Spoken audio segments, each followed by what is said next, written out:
You're listening to a 3CR podcast recorded in a 3CR community radio studio in Melbourne, Australia. If you like what you hear, please consider donating or subscribing so we can keep bringing you more independent community content. For more information, go to 3cr.org.au. Slavery is back.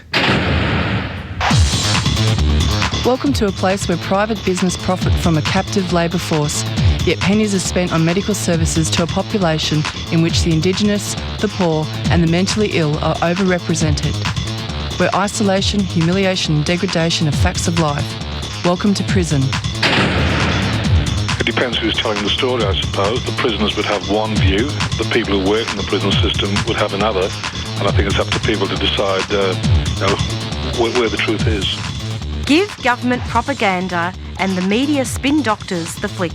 And check out Doin Time for news, views and tunes on prison issues from Guantanamo Bay to Christmas Island to prisons and detention centres everywhere. Every Monday at 4 p.m. on your community radio 3CR. We are still fired up and we're still talking about revolution. Hello and welcome to the Doin Time show. This is 3CR Community Radio, 855 AM on the dial, streaming live on www.3cr.org.au. And a warning that this episode of Doin Time will contain audio images of Aboriginal and Torres Strait Islander people who have died, discussion of deaths in custody and genocide. This is Marisa and I will be with you for the next hour. Today on the show, we will first hear an interview with Tabitha Lean, who is a First Nations woman from the National Network of Incarcerated and a national network of incarcerated and formerly incarcerated women and girls. And we will talk with her about overcrowding and atrocious conditions in Darwin women's prisons with broken air conditioning.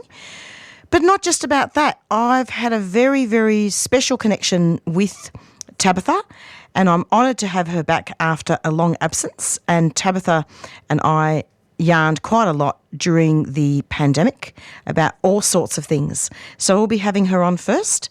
And then later on, I'm hoping, he's missing at the moment, I can't find him, but hoping to be speaking with Ilo, and he has formed a new organisation with Tamar Hopkins, who is a solicitor also dealing with racial profiling. And I'm hoping to speak with Ilo about the expansion of Victorian designated areas, which increases racial profiling practices by Victoria Police based on comprehensive analysis of police search data. And then after that, we will hear from Samantha Lee, who is the supervising solicitor of Redfern Legal Centre, about a legal win in regards to New South Wales government withdrawing more than 23,000 invalid COVID fines. So we'll be talking with her at the end of the show. But now I want to welcome Tabitha to the show. Hello, Tabitha. Hello, Marisa. Thank you for having me back. It's lovely to have you back again. You're a very refreshing and diverse voice. Really important. Thank you. Thanks. Tell us, first off, Tabitha, what land you're from. I'm a First Nations woman, but I'm living and working on Kaurna country. I've recently moved back to Kaurna country from Bowendick, so I'll start off by acknowledging the elders here and thank them for their custodianship of country and acknowledge them as rightful owner of these lands and waters. Fantastic. Now, where the formerly... it was a bit of a mouthful and I was trying to... Yes. Can you just state that again and just tell listeners where you're from? Yeah, so look, I'm a formerly incarcerated woman myself, having spent 2 years in prison in the Adelaide Women's Prison and about 3 years on home detention. And I'm an organising member of what we call the National Network of Incarcerated and Formerly Incarcerated Women and Girls. And you're right, Marisa, it's a huge mouthful, so we tend to just shorten it to the National Network. However, if you want to find us online, you need to look up the whole name. Absolutely. And you've done quite a lot of stuff at uni and, a lot of projects. Yeah, we're busy and we're sort of into everything. And because we're a national network, we're operating right across the country with membership in every state and territory, with members both inside the prison and in the community. So what we do is we advocate for people inside and outside, and part of our role is sort of advocating with governments on policies that are affecting incarcerated and criminalised women and girls. Fantastic. So tell us this latest saga. What's happening with all this overcrowding in Darwin and all the heat? And how is that impacting on women in prison? Yeah, look, the National Network started sounding the alarms as soon as the Country Liberal Party announced their election policies, that they would include building new prisons and expanding prison beds, reducing the age of criminal responsibility for children and bringing back the use of spit hoods. But the Country Liberal Party was still elected to government. And then what we saw on the 31st of October was 36 women forcibly transferred from the Alice Springs prison to the Darwin Correctional Centre with absolutely no notice. So what we saw was those 36 women now being kept in what's called Sector 4 at Darwin Correctional Centre in what can only be described as appalling conditions. And the reports that we're getting out of there are extremely concerning. So we've got reports of severe overcrowding.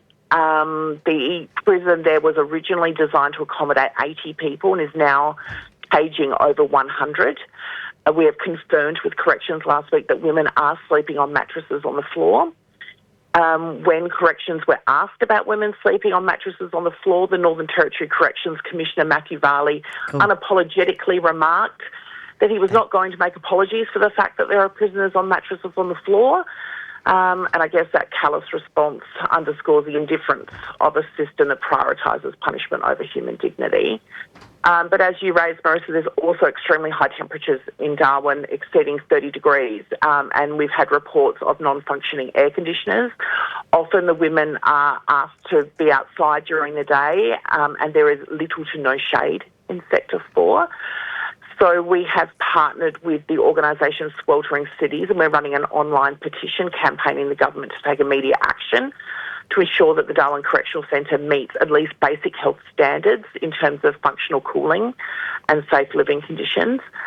And the other issue, of course, that the women are facing, there is severe disconnection from their families and country. I mean, they've been moved 1,500 kilometres from their communities, which obviously is also in direct violation of the foundational recommendations of the Royal Commission into Aboriginal Deaths in Custody. But they are not able to have visits with their children or families because of the extraordinary distance. So the travel and distance is expensive, logistically difficult. People's access to technology is scarce, so online visiting is problematic. And this physical and emotional isolation of women from their families is basically devastating to their well-being. Sorry, that was a really long answer to your question, Marisa. Sorry, but the problems there are so huge.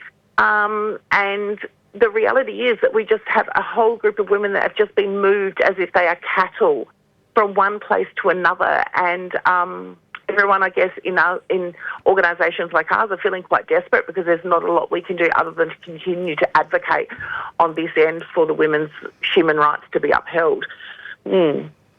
So I'm so glad that you're talking about this, and the term cattle is a very apt term to describe this situation, and it's kind of a little bit of an echo, isn't it, that we go back in history and you've got First Nations people that are being moved to missions and moved around. Yep. It's quite genocidal. Absolutely. I mean, prisons are a colonial frontier. You're absolutely right. We're basically just picking people up, wholesale collecting people up and picking them up and moving them to whole other areas. And they intend to do this with the young children and young people in Alice Springs. They're going to pick all the children up and move them to Darwin. They're going to open the Holtz Children's Prison in Darwin, which will replace the notorious Dondale Children's Prison. And that's also, we've been opposing the opening of the children's prison in Darwin, for a whole range of issues that we don't believe in children's prisons, but also the whole moving of children from Alice Springs to Darwin. But you're right, this is just another form of genocide and colonialism. It's just picking people up and moving them and not considering the impact on their welfare, not just their emotional welfare and their human rights, but also their families. Like the few days that came after that move, we were fielding call after call after call from distressed family and community services who did not know where their mothers, sisters or their clients were, or the condition that they were in, or what was happening. And then as the reports started coming out of the heat and the inadequate living conditions that they're subjected to, families were very distressed. And then it took probably, we only met with the department last week, and the women were moved on the 31st of October. So that's how long it took for us to be able to meet with the department to get any answers. So it took a long time to even confirm what was happening for the women inside. And all that meeting did was confirm the atrocious conditions that they are living under. Absolutely. And you've also mentioned deaths in custody. Can you talk about that and how that's connected? Sure. Well, one of the things that we expressed was disconnecting people from their country, their community and all of their support networks increases the risks of deaths in custody. And what we were trying to get across to the government was, unless you can put in place supports, access to family, community, phone calls, connection back to the children, they really run the risk of future deaths in custody. And we don't want to see that happening right now because of the bail issue in Alice Springs as well, which your listeners might be across. The court system in Alice Springs is to the point where they've actually stopped bail hearings at 2:30 p.m, which has meant that people are stuck in prison on remand for excessive periods. Those people are being held in watch houses where there's no natural light or no fresh air, no opportunities for exercise or education, no access to phone calls or personal visits, and they're in overcrowded cells with the lights left on 24/7. Now imagine what that does to someone's mental health. And then consider that some people who are in prison, we know the high numbers of people that are in prison or who are arrested, who have severe mental illnesses. And we know that this is a precursor to potential deaths in custody.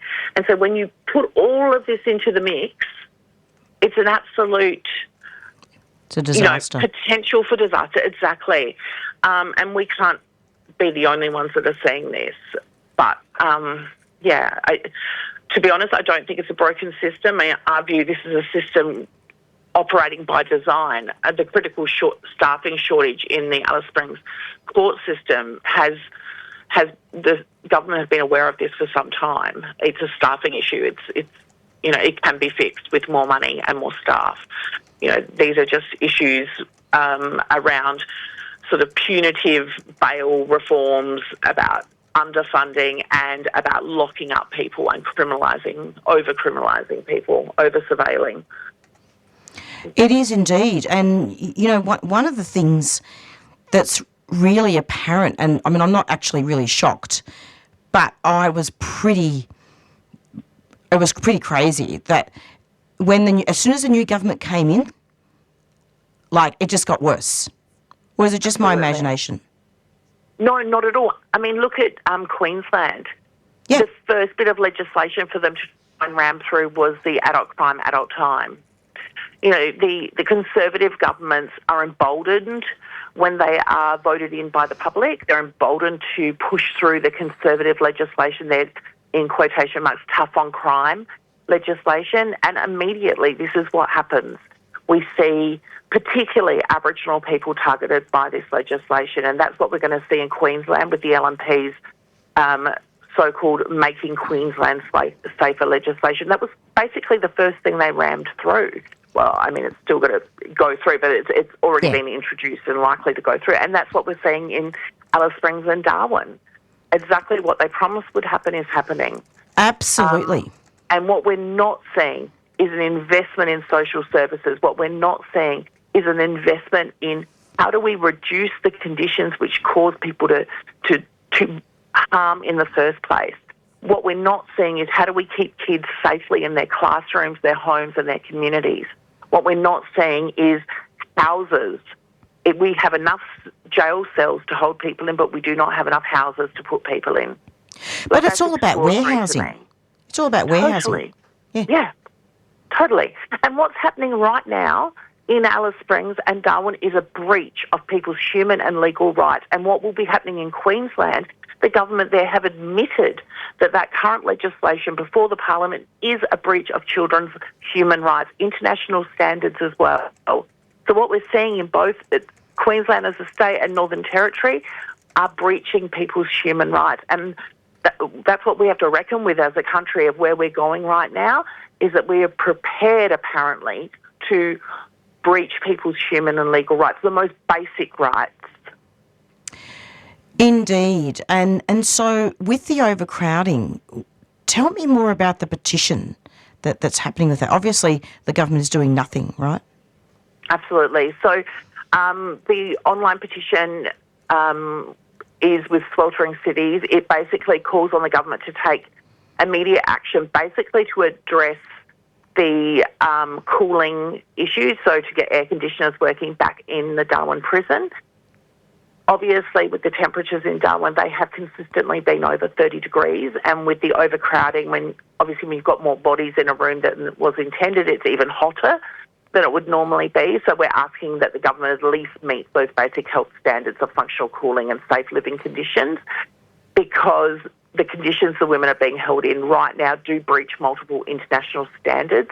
The National Network have written to the United Nations and reported these breaches of the Nelson Mandela rules and the Bangkok rules for the breaches of the humane treatment of prisoners in terms of the inadequate living conditions and the overcrowding, and the Bangkok rules in terms of the fact that they are not maintaining family connections for the women in custody. But obviously, how long that would take for the UN to respond, and whether Australia actually cares that they're actually breaching international standards, is a whole other matter. So how can would people just Google sweltering cities to find that? If you look up on any of our pages, so if you go on to Facebook, Twitter or Instagram and look up the National Network of Incarcerated and Formerly Incarcerated Women and Girls, we have on there the petition. You could also head to Sweltering Cities and you'll find that on there as well. But if you head to our Facebook, Instagram or Twitter, we always post different press releases that we've got going out. So you'll see our views on a range of issues that we're raising, including our submissions to government.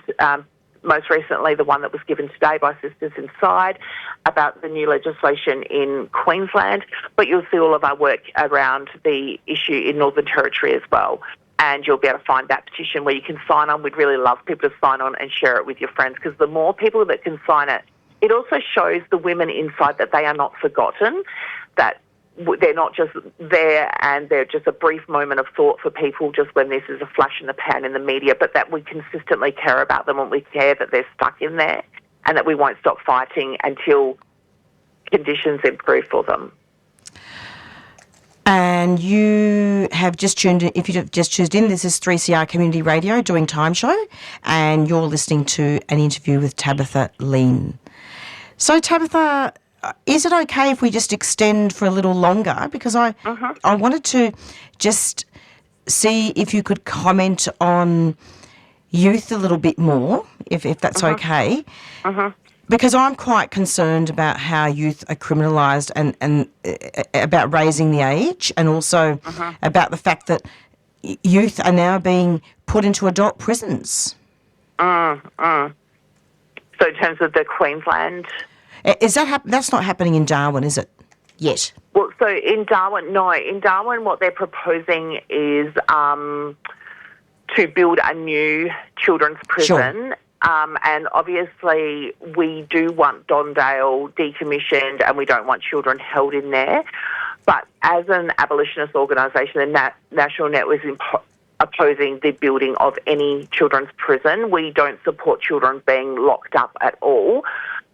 Because we think that a new building doesn't address the systemic racism and violence inherent in the children's justice system. Because what we've seen in Dondale and other children's prison is that incarceration traumatises and violates children, many of whom are already victims of structural racism, intergenerational trauma and poverty anyway. And we see this mass incarceration of Aboriginal children And all that then becomes is prison as another mechanism of colonial oppression. It upholds a system that criminalises First Nation children rather than addressing the root cause of their criminalisation. I'm so glad you mentioned Queensland. Yeah, what were we going to say? Yeah. No, you go. No, I was just going to say, because it's all connected. It's all connected anyway. Absolutely. This is all by design, that these things happen at the same time, and it forces you, I guess, to fight on multiple fronts as well.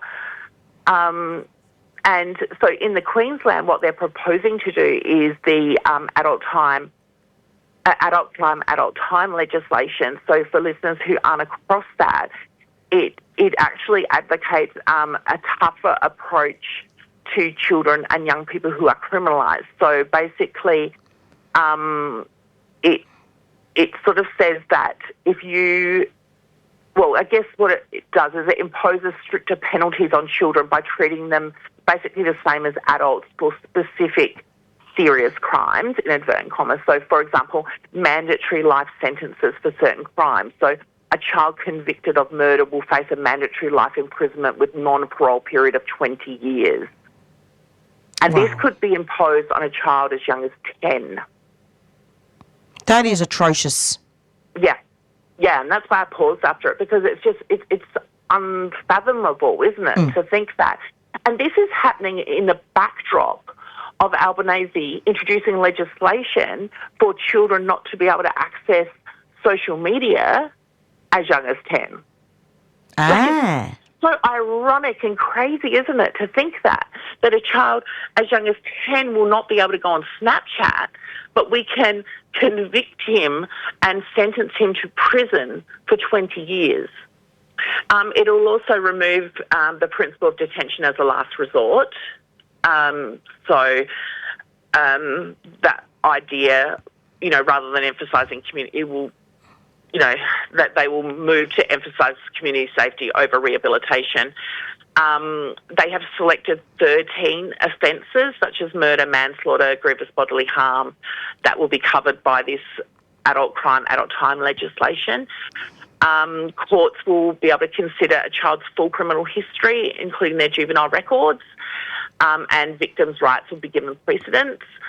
And they will also be proposing to fully open the children's court to media and the victims, which increases transparency but potentially undermines child protection principles. Now, also, this is all in the background of the fact that the legislation is being proposed during a politically motivated and manufactured youth crime crisis that does not exist. During the election, criminologists across the country came out and said absolutely unanimously that there was academic consensus that there is no data to suggest that the rates of youth crime are spiralling out of control in Queensland or anywhere across Australia. So we have Northern Territory and we have Queensland getting tough on youth crime when we don't actually have a youth crime crisis. Like, it's extraordinary. I was really hoping that you would talk about that.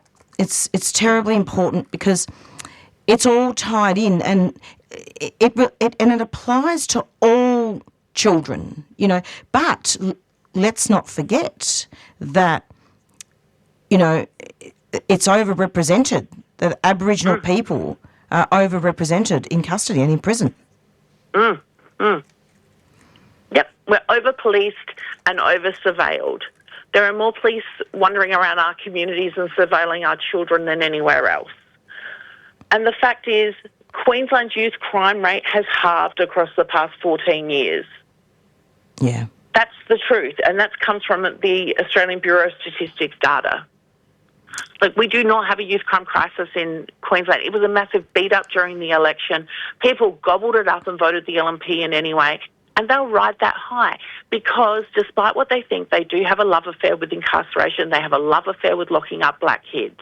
Yeah. That's the reality, and that's the shameful reality. Their lives are going to be ruined, Tabitha. Those years in prison. Absolutely. Yep. And the fact is, these are children.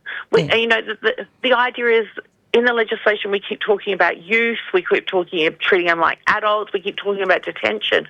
These are children as young as 10, and we're talking about prison.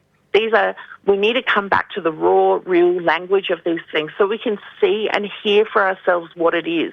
We need to remind ourselves that we are breaching and not upholding their human rights. We are trampling on their human rights, multiple human rights, as outlined by the Liberal Party's own Attorney General. And then we have to go as a community. How does this rest in our belly? Are we happy to go to sleep at night knowing that we are actually removing the human rights of people in our community? Because the reality is all these children are part of our community. They are our future. And is there a better way to deal with people who cause harm or children who might cause harm? Exactly. And on the Doin Time show, we provide a safe environment for people from marginalised communities, and we always come back to colonisation. We always come back to the history of what has happened to First Nations people and the way that history impacts on today. Absolutely. Yeah. So this is very important and very important commentary. Is there anything else that you wanted to say before we finish? No, look, I wanted to say to everyone, think critically when you're reading articles or consuming media online around these crime crises or youth criminals. Actually dig a little deeper, think critically about what you're reading and start to ask yourself, is this true? Is this real? And do you want these punishments meted out in your name? Because that's the reality. These punishments are dealt out to keep people like you safe from people like me. And you have to consider whether you feel comfortable that happening in your name. And I would think a lot of people wouldn't be. But, yeah, thank you, Marisa, for always elevating the voice of formerly incarcerated and incarcerated people. It's very much valued. Thank you. Very, very important. Thanks so much, Tabitha. Keep up the good work. Take care. Take care. Bye. Bye. And you just heard an interview with Tabitha Lean from the National Network of Incarcerated and Formerly Incarcerated Women and Girls. It's approximately 4:46 and you're listening to the Doin Time show.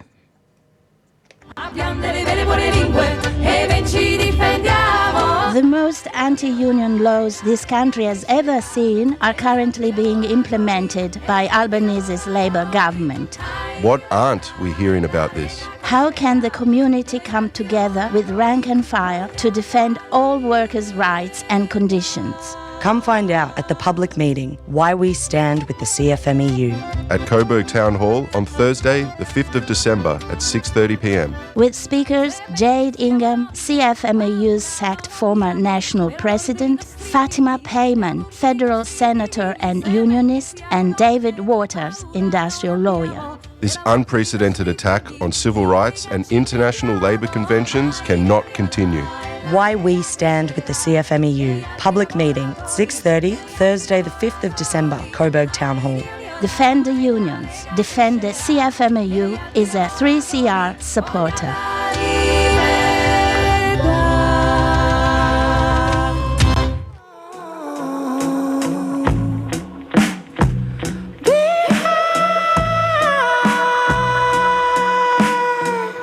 If you're experiencing family violence, free legal support is available. You may need support with obtaining protection, setting up safe parenting arrangements, organising a new visa, getting into safe housing, or making sure bills and bank accounts are split fairly. Community legal centres have expertise in helping people who experience family violence and can provide confidential advice to help you understand your rights and legal options. Reach out today for guidance and support. Visit www.fclc.org.au and click Get Help to find a community legal centre near you. You don't have to face family violence alone. If you're currently in crisis, please contact Safe Steps on 1800 015 188. Federation of Community Legal Centres is a 3CR supporter. And in case people have just tuned in, this is the Doin Time show, 3CR Community Radio. And it's approximately 4:29, and we're going to be speaking presently with Samantha Lee, supervising solicitor from Redfern Community Legal Centre. And we're going to be speaking to her about a legal win of the New South Wales government withdrawing more than 23,000 invalid COVID fines. So we'll be speaking to her shortly about this. Hello, Sam. Welcome to the program. Hi, Marisa. Good to be back. Indeed, and thank you for your patience about today. It was quite chaotic. Okay, so following a successful legal campaign by Redfern Legal Centre, just to correct that name, and Morris Blackburn lawyers, can you comment and give a little bit of background about what's gone on here from 2 years ago? Yeah, sure. So it's been a long haul. Back in 2022, I think it was, Marisa, we took a client, a plaintiff, to the Supreme Court on the basis that we were arguing her COVID fine was invalid. Our argument why it was invalid being that the fine itself, the actual paper fine, failed to provide the plaintiff with the specifics as to the act that she had breached. So it didn't contain a section of the act or any indication about where she could look as to find out what she did wrong, and how that does not, how that impacted on her negatively is that if she doesn't know what the act is, she doesn't know what the police need to prove, and for that reason we were arguing the penalty notice was invalid.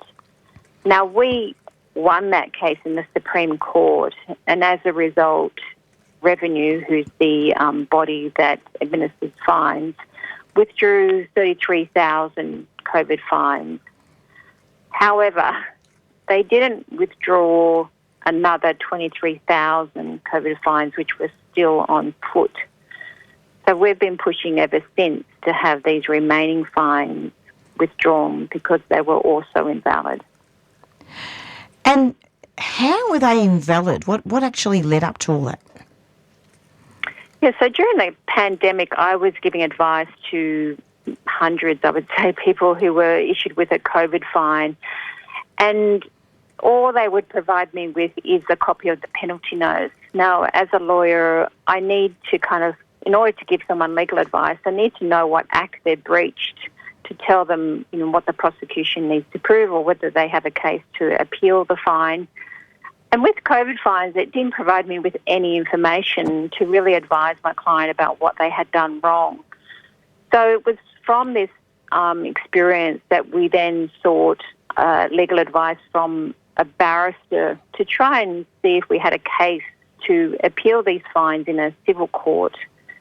And we found out that we did and pursued the action through the Supreme Court through a civil road. Right.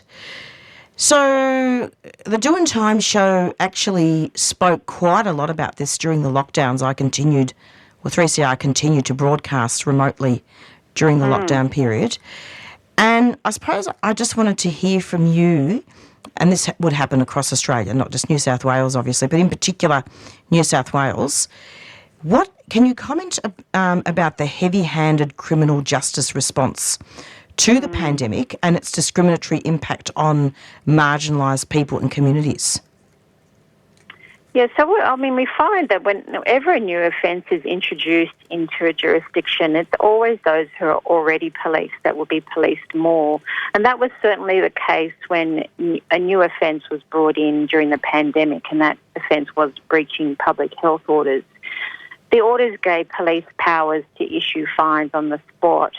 And over the period of time, we gathered statistics from New South Wales Police about where those fines were issued, and the statistics showed that the majority of fines were issued in lower socioeconomic areas of New South Wales, areas with high First Nations communities, and Western Sydney, which has high non-English speaking background, people living in those areas of New South Wales. So we found through the statistics that, the issuing of fines was discriminatory in nature because it mainly impacted on those who really weren't financially well off. And that's why we wanted to push ahead with this case, because we know fines impact the most on those who just don't have financial means to pay fines. Absolutely. And in fact, I'm just having a look at the data here in the media release, and it's interesting that, you know, there's a lot of disproportionate fines happening to First Nations children, so Aboriginal children with cognitive impairments and children experiencing socio-economic challenges, including homelessness. Well, that's right. I mean, unfortunately, the fine system in New South Wales is still quite bad when it comes to children. It really does treat children the same way as adults. It enforces the same penalties on children as it does on adults.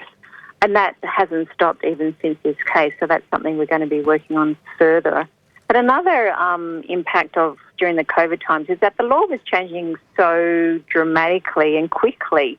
In fact, in a day, the law would change twice, and people would have to come up, you know, try and keep up with this changing legislation. And what we found through our casework is that police were not keeping up with the changing legislation, and the fines that they had issued were incorrect. They weren't getting the law right, so that was the other, you know, injustice of the whole process. Absolutely. And I suppose also Morris Blackburn also made some comments in the media release, didn't they? And it's interesting that both of you talk about that this happened only after the government was alerted to the prospect of a class action, that it agreed to act. Is that right? That's right. We took a second case to the Supreme Court to try and get them to tip over the 23,000 remaining fines, but they refused to do that. And so it's taken us, with Morris Blackburn, writing a letter of demand to the state government saying if you don't withdraw the fines by last Friday it was and repay them, we would be filing class action in the Supreme Court of New South Wales. It was a very quick turnaround.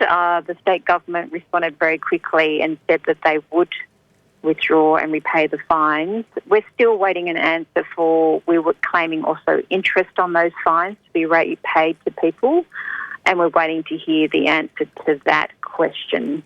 But, I mean, the quick response to me shows that they were sitting on this for a long time. They knew that they were in the wrong, but they were waiting for potential class action before they were going to act, which is a horrible way to act, really, as a government, knowing that the fines issued were invalid, that people had dished out huge amount of money. I mean, these fines were for $1,000 or $5,000, and they refused to pay back people who were in already dire circumstances their money, and they just sat on it and made interest out of it.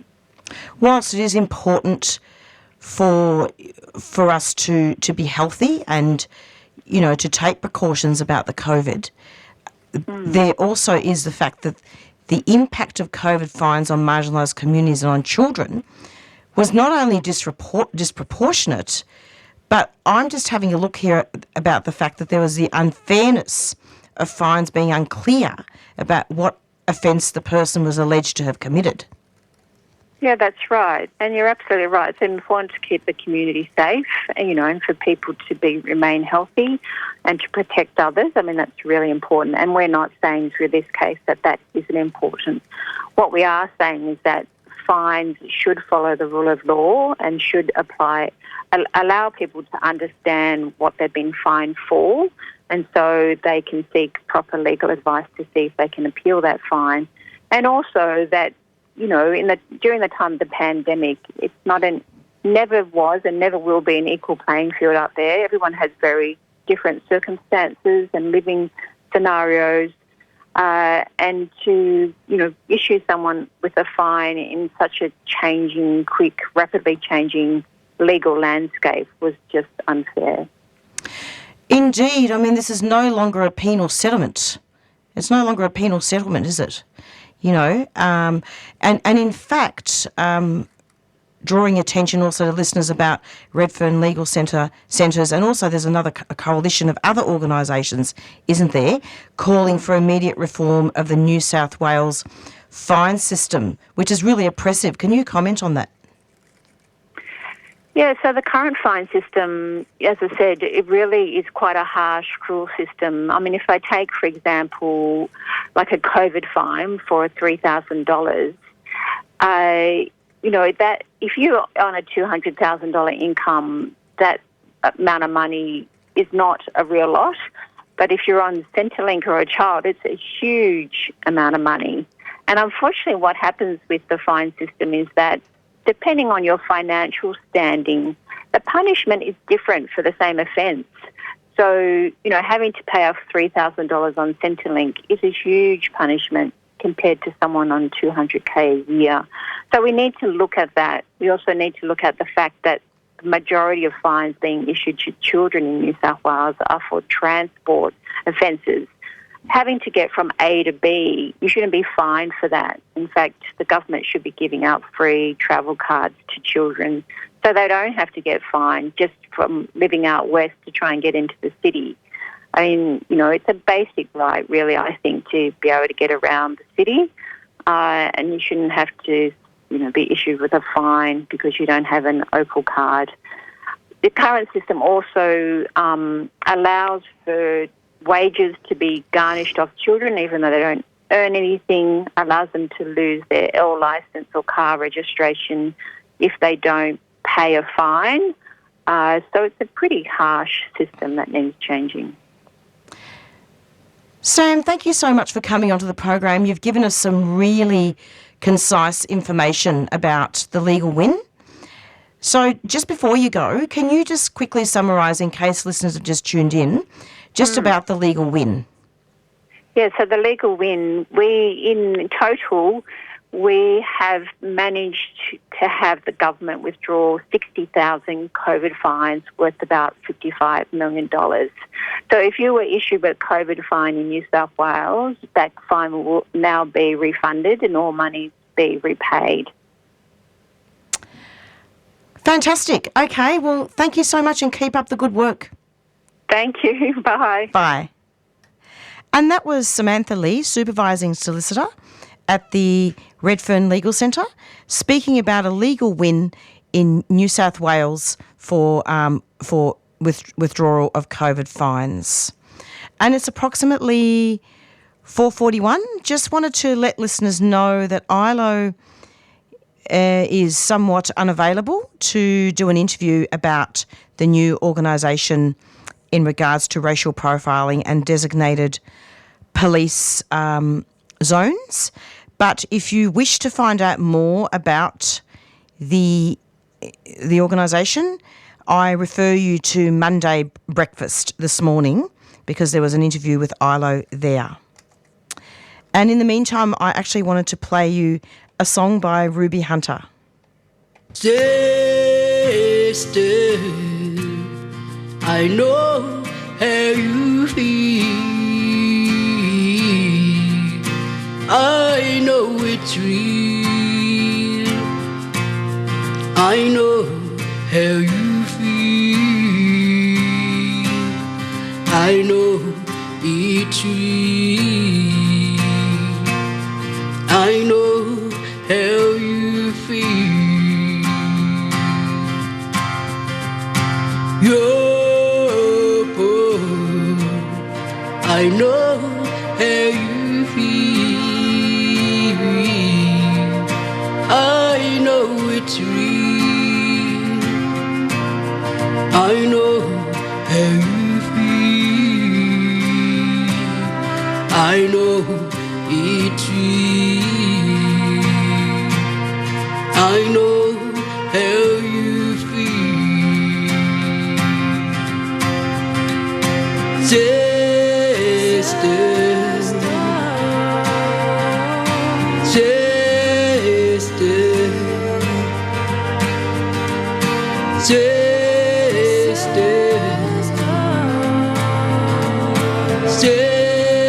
Sister. I know how you feel.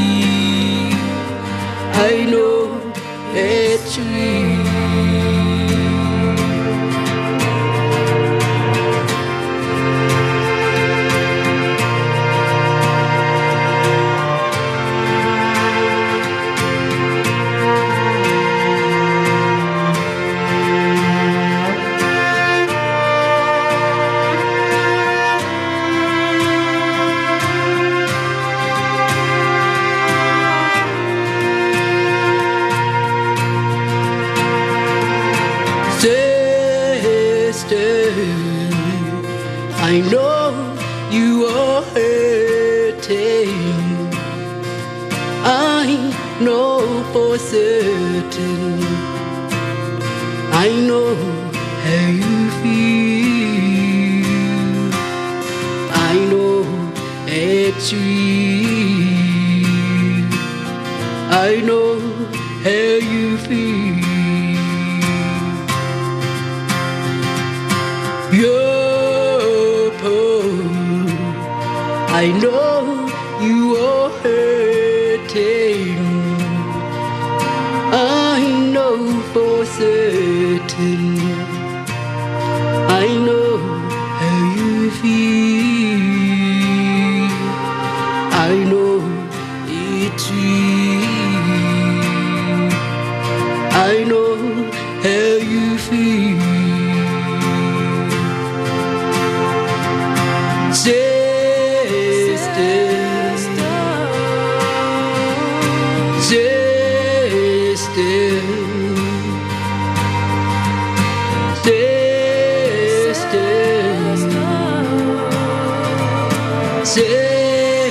Sister, I know how you feel. I know how you feel. I know how you feel.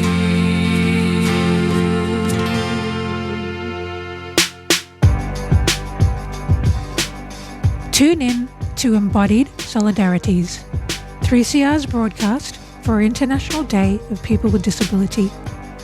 On 3rd of December from 7am to 7pm, will feature local to global solidarity discussions, music and art. For details, visit 3cr.org.au/Disability Day 2024.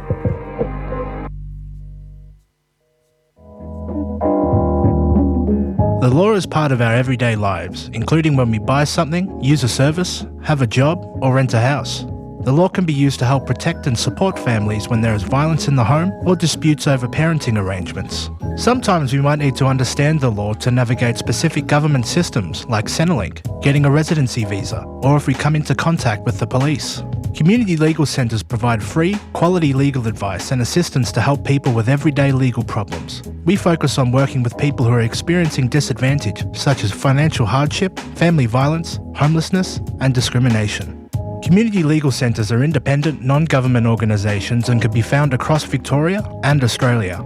If you're experiencing a legal problem, your local community legal centre may be able to help. To find a community legal centre near you, visit the Federation of Community Legal Centres Victoria at www.fclc.org.au. A 3CR supporter. The rebel miners waited for whatever lay in store, and on one December morning in 1854, the redcoats attacked the camp. Dozens there would fall. Can't make the Eureka celebrations in Ballarat? Don't despair. 4 a.m. to 6 a.m. on Tuesday, the 3rd of December, the dawn ceremony hosted by Reclaim the Radical Spirit of the Eureka Rebellion Group and Ballarat Trades Hall will be broadcast live on Community Radio 3CR. In this curse they swore an oath beneath the Southern Cross. They'd stand together and break the license laws. From 20 different nations they gathered here as one in Ballarat beneath the southern sun. Keffiyehs are Palestinian scarves, and they're a symbol of support for justice for the Palestinian people. From the traditional black and white keffiyeh to an array of modern designs, explore the range and order online or drop by 3CR during business hours. Wear your support for the rights of Palestinians. Go to keffiyehs.org.au, that's KUFIYAS.org.au. A 3CR supporter.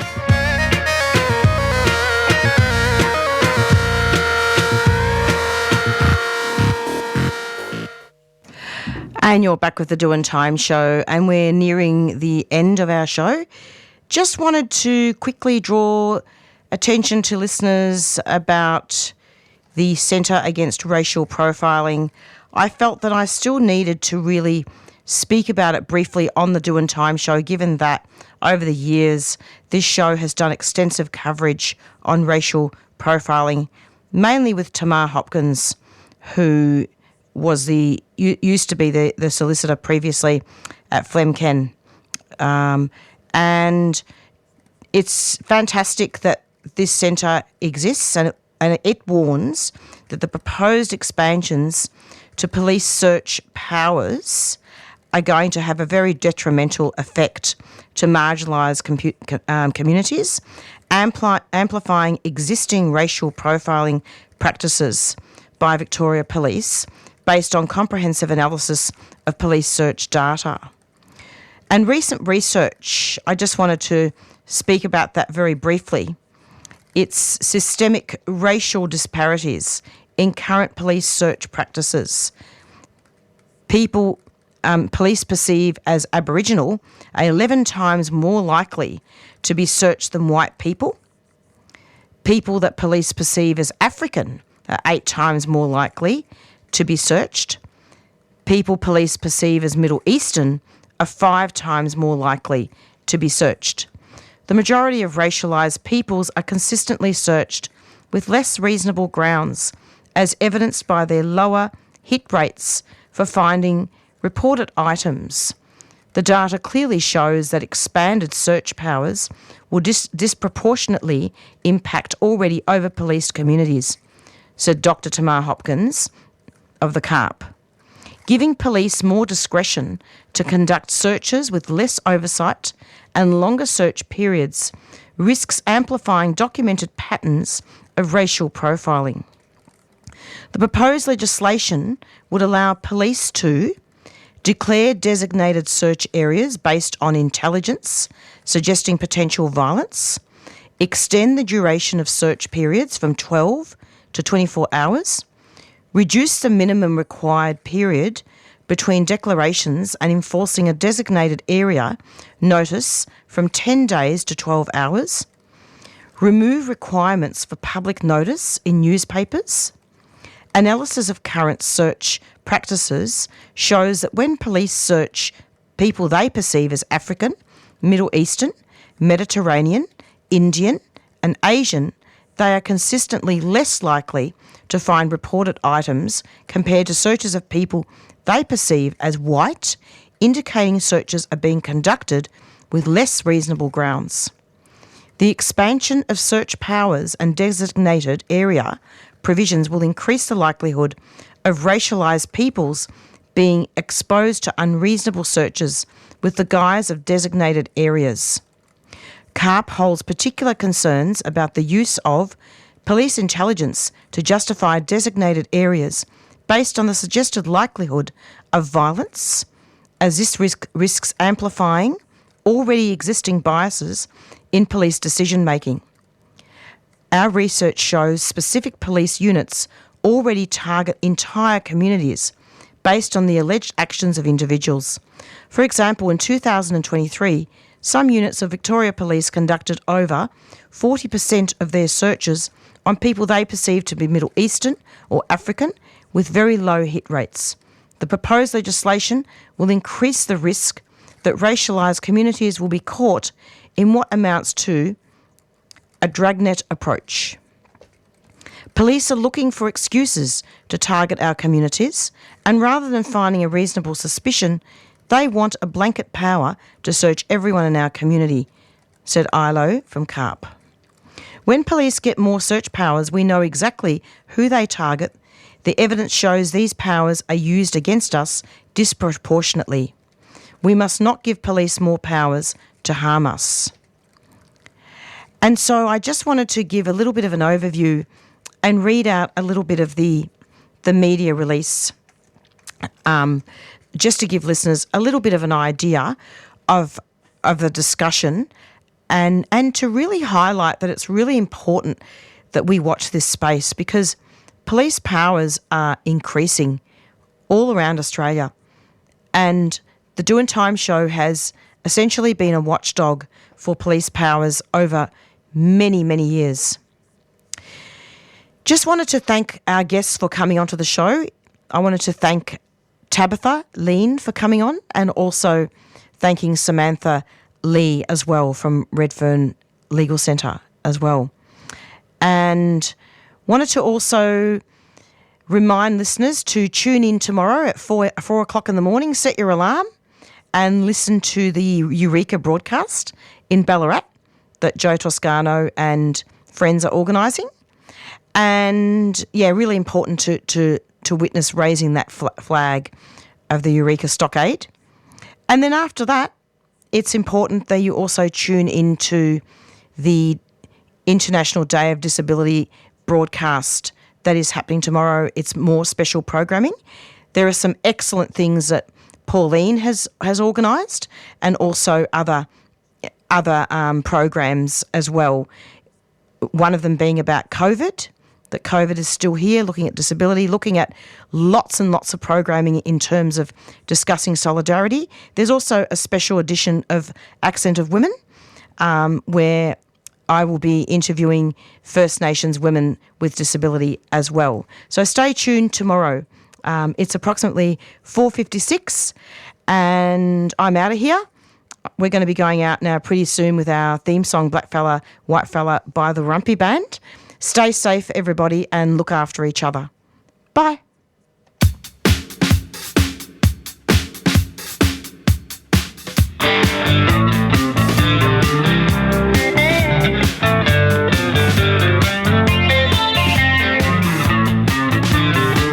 You've been listening to a 3CR podcast. If you found it valuable, please consider donating or subscribing to support independent community radio. To find out more, go to 3cr.org.au.